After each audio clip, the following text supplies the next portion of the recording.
Hello everyone. ये उसी का कंटिन्यूएशन है। कुछ टेक्निकल इश्यूज़ की वजह से मेरे को वीडियो बीच में बंद करनी पड़ी थी।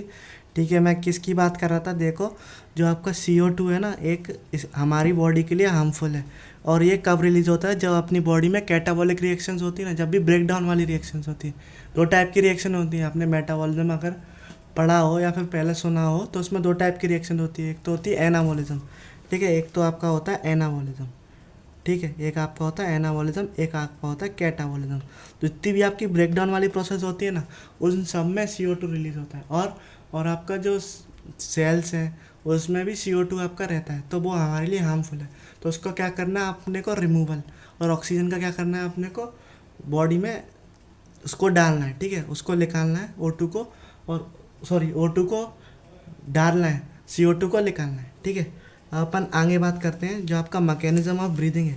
ठीक है, जो आपका मैकेनिज्म ऑफ ब्रीदिंग है वो वेरी करता है among the different group of animals depend on their habitat, कि वो कौन सी जगह रह रहा है और उसके पास कौन सा लेवल ऑफ ऑर्गेनाइजेशन है, मतलब कि कौन से टाइप का उसके पास लेवल ऑफ ऑर्गेनाइजेशन, यानी कि आपका सेलुलर लेवल है, टिश्यू लेवल है, ऑर्गन लेवल है, ऑर्गन सिस्टम लेवल है, किस टाइप का लेवल ऑफ ऑर्गेनाइजेशन है, वो किधर रहता है, पानी में रहता है, टेरेस्ट्रियल है, एक्वेटिक है। तो वो उस पर डिपेंड करता है मैकेनिज्म ऑफ ब्रीदिंग। जैसे कि आपका स्पॉन्जेस, सीलेंट्रेट, फ्लैट बॉम, ये सब आपका टीनोफोरा। जो पहले चार आपके फाइलम है, आपने इन क्या बोलते हैं इन वर्टिब्रेट्स में पढ़ा होगा। पहले चार जो फाइलम है ना, वो आपके सिंपल डिफ्यूजन पूरा आपके बॉडी से डिफ्यूजन के थ्रू आपका क्या नाम है, ब्रीदिंग करते हैं। ठीक है, और आपका अर्थवॉर्म है वो मॉइस्ट क्यूटिकल से करता है। आपका कॉकरोच है वो नेटवर्क ऑफ ट्यूब्स और ट्रैकियल ट्यूब्स से करता है। ठीक है, आपने पढ़ा होगा उधर ट्रैकियल ट्यूब्स होते हैं। पहले एयर किसके थ्रू आती है? 10 पेयर्स ऑफ स्पायरेकल के थ्रू आती है। अब जब कॉकरोच पढ़ोगे ना तो आप डिटेल में पढ़ोगे। ठीक है, और क्या नाम है, कुछ स्पेशलाइज बस्कुलर स्ट्रक्चर्स भी होते हैं जिनको अपन गिल्स भी बोलते हैं। अपने ये भी बस्कुलर होते हैं और आपके लंग्स भी बस्कुलर होते हैं। बट जो गिल्स है ना, वो आपके ज़्यादातर एक्वेटिक ऑर्थोपोड्स, मोलस्क, एक्वेटिक मछलियाँ, फिशेज, ठीक है, ये सब चीज़ें। और जितने भी आपके एक्वेटिक इनवर्टिब्रेट्स आते हैं वो सब आपके गिल से करते हैं। जैसे कि आपने पढ़ा हो साइक्लोस्टोम, फिर ठीक है, उनके पास गिल सेल्ट होते हैं। ठीक है, 6 to 15 पेयर होते हैं। ये सब आपने पढ़ा ना एनिमल किंगडम में, वही चीज़ है। ठीक है, और जो आपके टेरेस्ट्रियल एनिमल होते हैं वो मेजोरिटी किसका इस्तेमाल करते हैं? आपके लंग्स का इस्तेमाल करते हैं। ठीक है, और आपका जो ये एम्फीबियन क्या है ना, रेस्पिरेशन काफ़ी सारे तरीक़ों से कर सकता है। जैसे कि आपका स्किन से भी कर सकता है, बक्कल कैविटी से भी कर सकता है। जब आप फ्रॉक पढ़ोगे तब आप डिटेल में पढ़ोगे उसके रेस्पिरेशन के बारे में। फिर भी मैं आपको इन ब्रीफ बता देता हूँ क्योंकि आपकी NCERT में इसमें भी दे रखा है। बक्कल कैविटी से करता है, लंग से करता है, गिल से करता है। गिल से क्या करता है ना, जो इसका छोटा लार्वा स्टेज टेडपोल जिसको बोलते हैं, वो वाटर में करता है गिल से। ठीक है, लैंड पे यही लैंड पे आपका स्किन से करता है। और वाटर में जो अडल्ट है, अडल्ट फ्रॉक जो होता है वो स्किन से करता है। और बक्कल कैविटी और लंग्स, ये दोनों का इस्तेमाल वो कब करता है? जब लैंड पे रहता है फ्रॉक। ठीक है, इतनी बात आपको ध्यान रखनी है। ठीक है, अब अपन आगे चलते हैं, अपना ह्यूमन रेस्पिरेटरी सिस्टम को डिस्कस करते हैं। ठीक है, सबसे पहले आपकी NCERT लिखती है कि आपका जो अपर लिप है उसके ऊपर प्रेजेंट होते हैं दो नॉस्ट्रल्स। ठीक है, दो नॉस्ट्रल से फिर किधर जाती है आपकी एयर? जाएगी आपकी नेजोफेरिंग्स में। नेजोफेरिंग्स मतलब वैसे तो फेरिंग्स आपका 3 पार्ट में डिवाइड होता है, आपकी NCERT में नहीं दे रखा नेजोफेरिंग्स। छोटा सा जानकारी के लिए बता देता हूँ, जो आपका एक्सटर्नल नॉस्ट्रल से जो एयर होती है वो आपकी नेजोफेरिंग्स वाले पार्ट में जाती है। एक्चुअली 3 पार्ट होते हैं फेरिंग्स के, उसमें से नेजोफेरिंग्स वाले पार्ट में जाती है। आपको पता है कि फेरिंग्स जो होता है वो कॉमन पैसेज होता है, फूड के लिए भी, एयर के लिए भी। ठीक है, जो आपका नेजोफेरिंग्स से फिर एयर कहाँ जाएगी? आपकी लैरिंग्स में जाएगी। ये भी कार्टिलेजिनस साउंड बॉक्स है। साउंड बॉक्स बोले तो वॉइस बॉक्स, इसमें क्या होती है? अपनी साउंड प्रोड्यूस होती है। इसमें तो आपको लैरिंग्स बोलते हैं। ठीक है, ह्यूमन में क्या बोलते हैं? लैरिंग्स बोलते हैं। बट बर्ड्स में क्या बोलते हैं? आप मेरे को कमेंट से बताना। ठीक है, उसका नाम ऐसे स्टार्ट होता है, आपको इतनी एंड दे देता हूँ। ठीक है, फिर इसके बाद क्या होता है? ग्लोटिस। ग्लोटिस क्या होती है? जो आपका ट्रैकिया ना, ट्रैकिया, इस ट्रैकिया की ओपनिंग को बोलते हैं ग्लोटिस। इसके ऊपर क्या होता है? एक फ्लैप लाइक ऐसा एक ढक्कन, जिसको हम ढक्कन ढक्कन बोल दो आप, ढक्कन होता है, वो इसको कवर करके रखता है ग्लोटिस को, ताकि जब अपन खाना खाते हैं तब खाना उसमें एंटर ना हो। ठीक है, खाना फूड पाइप में जाए। और जब अपन सांस लेते हैं तब ये ओपन रहता है। फिर एपिग्लोटिस एक कार्टिलेजिनस फ्लैप है जो कि ट्रैकिया को कवर करके रखता है। फिर trachea mid thoracic cavity T5 के लेवल पे दो में डिवाइड हो जाता है आपका। राइट प्राइमरी ब्रोंकस और लेफ्ट प्राइमरी ब्रोंकस, फिर ब्रोंकाई ब्रोंकाई ब्रोंकस नहीं ब्रोंकाई, ठीक है। फिर ये सेकेंडरी ब्रोंकाई में कन्वर्ट होता है, फिर टर्सरी ब्रोंकाई की बारी आती है, फिर इनिशियल ब्रोंक्यूल्स की बारी आती है, फिर टर्मिनल ब्रोंक्यूल्स की, लास्ट में आपका एल्वेलाइज एंड देयर डक्ट्स में प्रेजेंट होता है, ठीक है। आपका देखो ट्रेकिया से लेके primary bronchioles, primary bronchi right और left, secondary bronchi, tertiary bronchi, initial bronchioles, इधर तक जो होता है ना आपका ट्रेकिया से लेके इधर तक, वो इनकम्प्लीट कार्टिलेजिनस रिंग से क्या नाम है सराउंड करता है, ठीक है, ताकि वो कोलैप्स नहीं करे। ट्रेकिया है आपका, ब्रोंक्यूल्स है, ब्रोंकाई है, वो आपका कोलैप्स नहीं करे, इसलिए आपका इनिशियल ब्रोंक्यूल्स तक इनकम्प्लीट कार्टिलेजिनस रिंग प्रेजेंट रहती है, ठीक है। और जो आपका लंग्स है ना, वो दोनों लंग्स किससे कवर्ड होते हैं, आपके प्लूरा मेम्ब्रेन से कवर्ड होते हैं, और दोनों प्लूरा मेम्ब्रेन के बीच में क्या प्रेजेंट रहता है, प्लूरल फ्लूइड प्रेजेंट रहता है। इसका काम क्या रहता है, आपका फ्रिक्शन को कम करना क्या रहता है। और जो आपका आउटर मेम्ब्रेन है ना प्लूरा का, वो आपका रिब केज से टच में रहता है, और आपका इनर मेम्ब्रेन जो है, इनर मेम्ब्रेन, वो आपके डायरेक्ट कॉन्टैक्ट में रहता है, किसके, लंग्स के, ठीक है, डायरेक्ट कॉन्टैक्ट विद लंग्स, ठीक है। ये आपका डायग्राम है एनसीईआरटी का, देख लेते हैं जल्दी से। देखो ये आपका ट्रेकिया, ये बीच वाला क्या है, ट्रेकिया, ऊपर से स्टार्ट करते हैं, ये एपिग्लोटिस, ये आपका लेयरिंग्स है, ये आपका ट्रेकिया, आप रिंग रिंग देख रहे हैं ना, रिंग रिंग, ये आपका क्या है, वो हाइलिन कार्टिलेज की रिंग्स है, सी शेप्ड रिंग्स है, ठीक है। ये आपका राइट लंग है, ये आपका लेफ्ट लंग है, इन दोनों के बीच में क्या प्रेजेंट होता है, आपका हार्ट प्रेजेंट होता है, नीचे आपका क्या है, डायफ्राम है।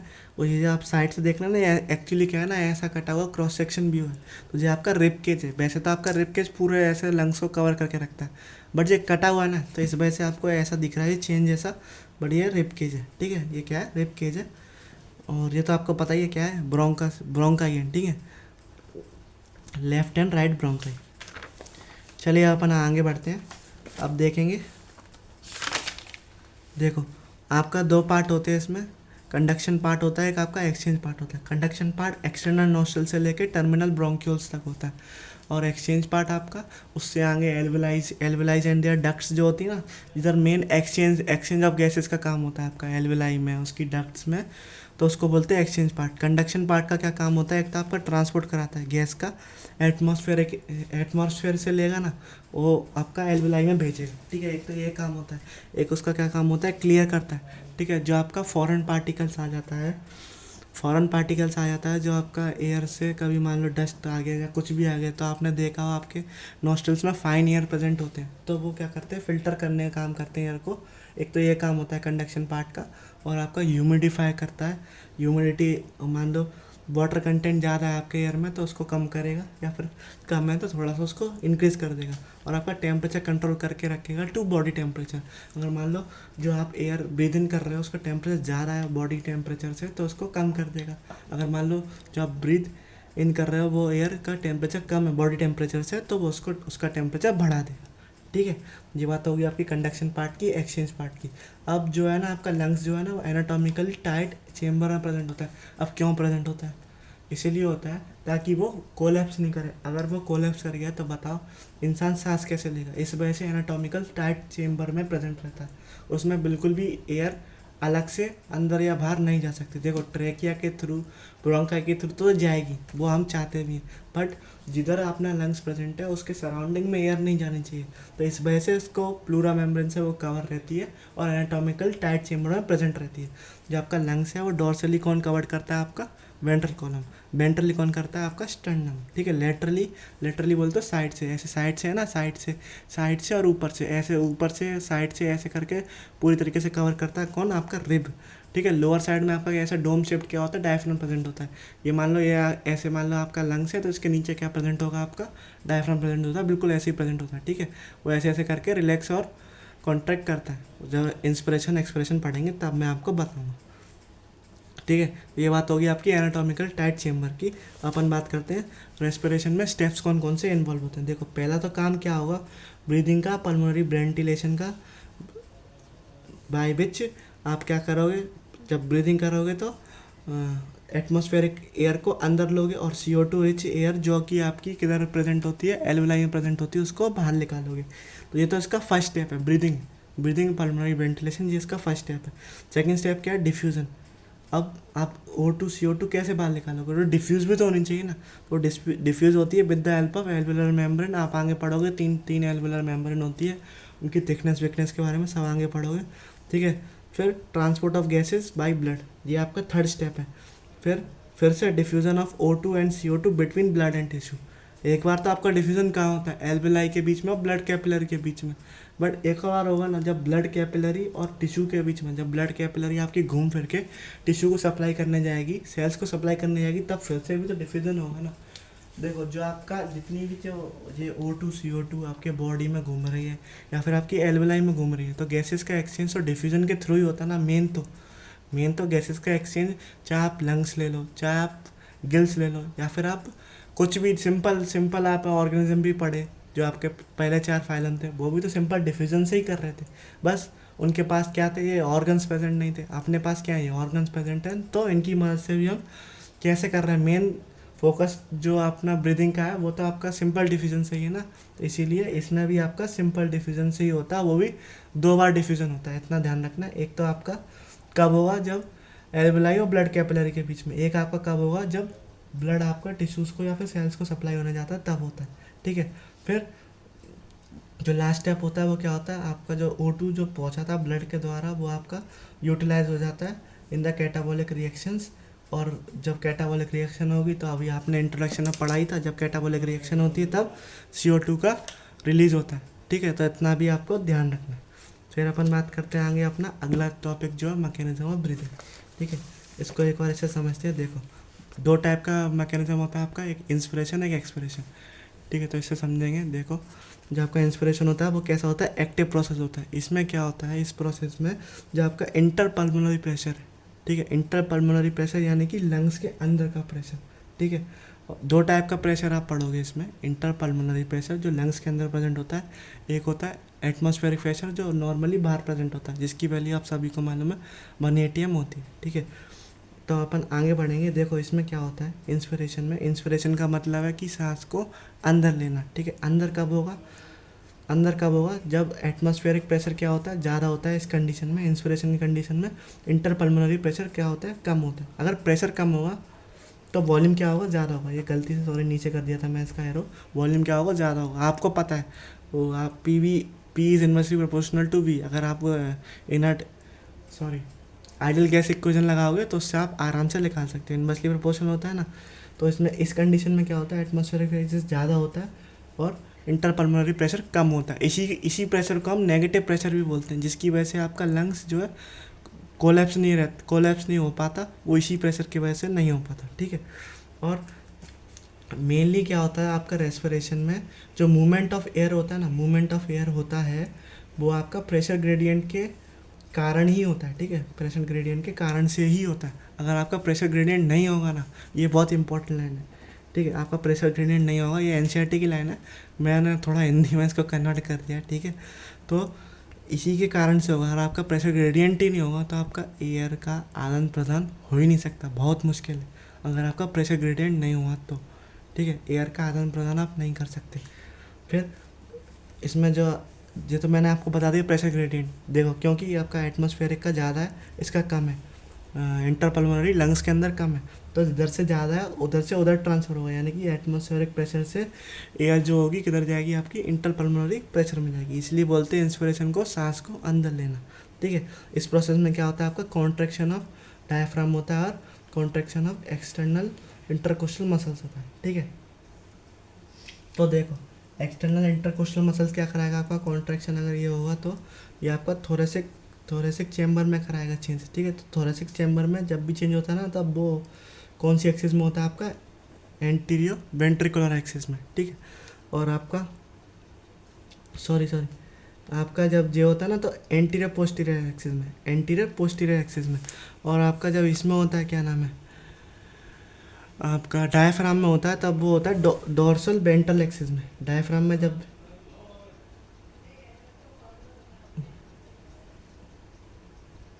एक मिनट मैं कुछ मिस्टेक किया, हाँ, जब भी आपका थोरेसिक कैविटी में चेंज होता है ना, तब वो एंटीरियर पोस्टीरियर एक्सिस में होता है, ठीक है। और जब भी आपका डायफ्राम में जब भी चेंज होता है तब वो आपका होता है डोर्सल वेंट्रल एक्सिस में, डोर्सल वेंट्रल एक्सिस में होता है। ठीक है, इतना आप ध्यान रखना। फिर इंस्पिरेशन में और क्या होता है, आपकी जो रिब केज है, स्टर्नम है, वो ऊपर की तरफ उठ जाती है, जैसे कि आप इसमें देख सकते हैं। देखो उठ जाएगी तो इसका वॉल्यूम बढ़ता जाएगा बढ़ता जाएगा, इसमें प्रेशर कम होता है तो बाहर से एयर अंदर आ जाएगी। ठीक है, और इसमें क्या होता है, डायफ्राम डोम शेप नहीं होता है, इसमें डायफ्राम ऐसा फ्लैट हो जाता है इस कंडीशन में। इंस्पिरेशन में, सॉरी एक्सपिरेशन में डायफ्राम डोम शेप रहता है, इंस्पिरेशन में ऐसा फ्लैट हो जाता है।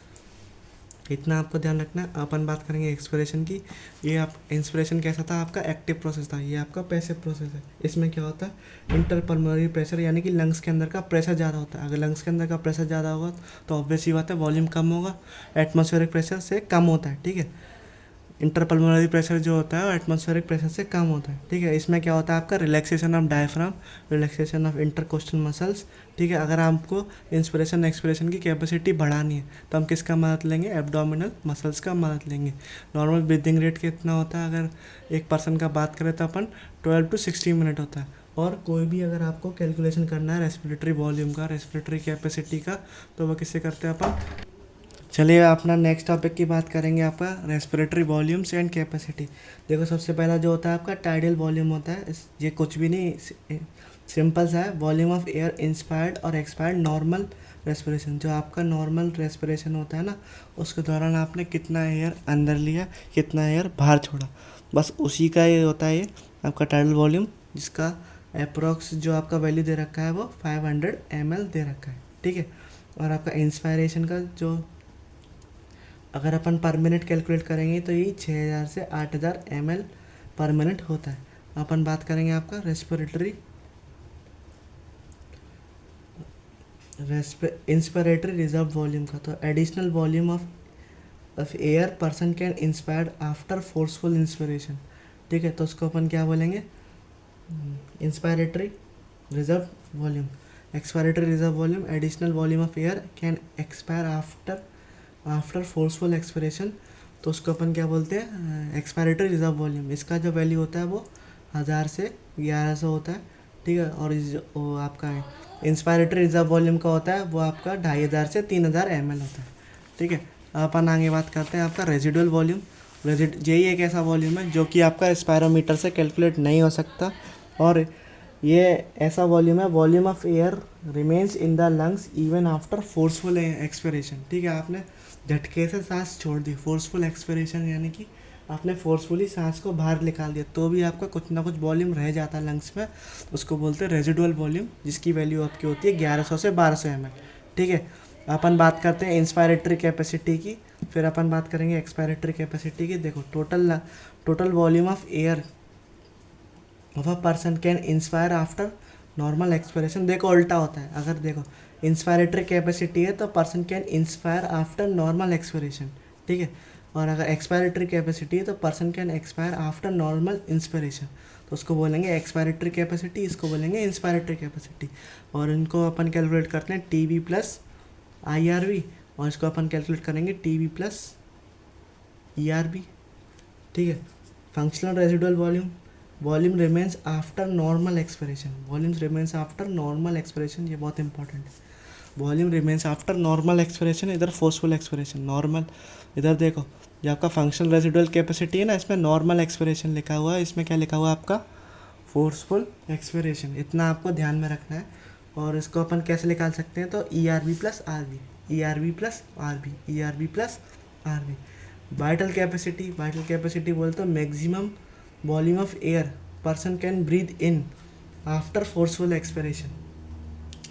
Breathe in maximum volume of air person can breathe in after forceful expiration, या तो ये भी डेफिनेशन हो सकती है या फिर इसकी दूसरी भी डेफिनेशन हो सकती है, maximum volume of air person can breathe out after forceful inspiration. या तो volume of air breathe out हो with the help of forceful inspiration, या फिर volume of air, maximum volume of air breathe in हो after forceful expiration. तो ये किसकी definition है, आपकी वाइटल कैपेसिटी की डेफिनेशन है, ये आपको ध्यान रखनी है। और इसको अपन कैसे निकाल सकते हैं, ERB plus TB plus IRB, या फिर TLC total lungs capacity minus residual volume करेंगे तो भी इसका मतलब वाइटल कैपेसिटी ही है।